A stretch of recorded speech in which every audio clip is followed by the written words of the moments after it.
Hello, for today's case, we've got VAT evasion. Basically, it's quite common, this offence, back in the 1990s, and it was to do with people bringing in tobacco and alcohol illegally across the channel from Belgium and France back into Dover. And there was a big price difference between the prices of cigarettes and alcohol in France, a lot of products actually, and people used to go across from Dover to Calais, and people used to call them booze cruisers, and you were allowed to buy up to a certain allowance and then come back with them. And lots of people used to go on cheap day trips, and have lunch in France. So that was quite a common thing to do back in the 1990s. And some people used to abuse the situation and bring back more than they were permitted to. So basically, today I should call him Fred, and I've changed his name and I've changed some of the details of the offence so that to protect the identity of everybody concerned.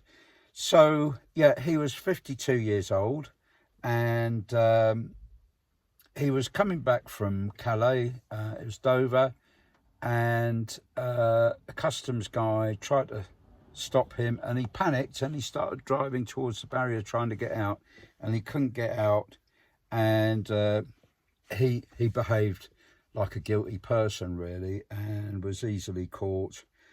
They also used to look at how many times you were crossing, and they were alerted by the vehicle reg, and how often and so on. So they went through all his channel crossings, and he agreed that he'd evaded about £20,000 in duty over a 2-year period.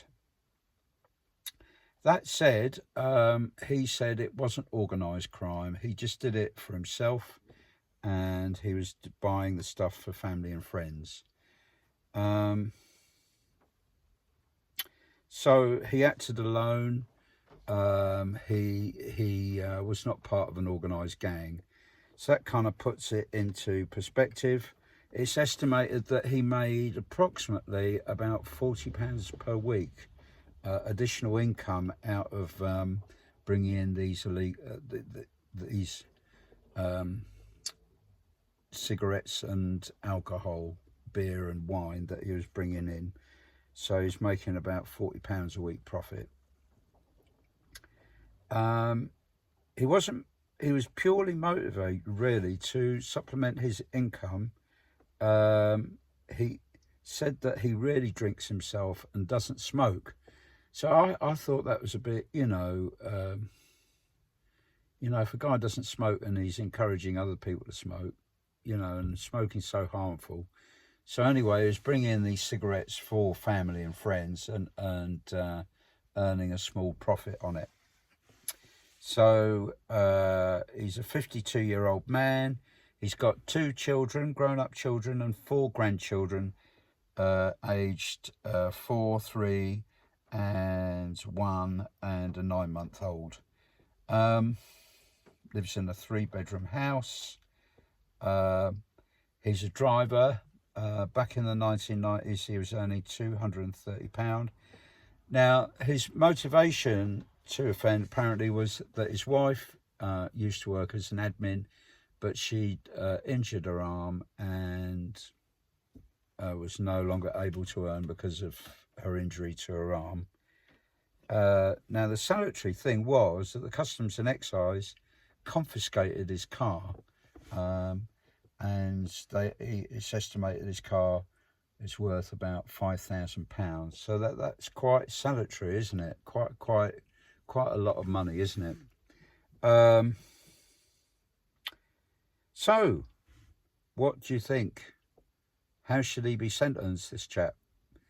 So he's appearing at Crown Court because the magistrates have sent the case up to Crown because they don't think they got sufficient sentencing powers. So the magistrates think that he should go to jail, and for a longer period that they can sentence themselves than the sentencing powers that they have. So they're saying that, he deserves probably a year in jail. But do you think that? you know, does he pose a risk to the public? Now, the record of previous convictions that I got was lacking again. I wasn't given any, so I had to check at the office, and I asked him, and from his account, he hasn't offended for 30 years. He's got one previous offence, and that was for a theft matter when he was younger, and he got a financial penalty for that. So turning things round, he hasn't offended for about 30 years. He doesn't really pose a risk of violence to the public or any risk of harm through violence, does he? So do you think he should get community service? So if he got community service, he could do 1 day a week for a whole year. So that would be quite salutary. Another thing is that he could be put on a tagging order where he has to stay at home in the evenings. He could be banned from going abroad as well, which is another factor. Or do you think he should go to jail, that he needs to be made an example of? So over to you. What do you think? What sort of sentence do you think he should have? Do write in the comments below, and I'll be interested to hear what you think. I'm not going to say what I think, but yeah, let's see what you think. Should he go to jail? Should he be made an example of?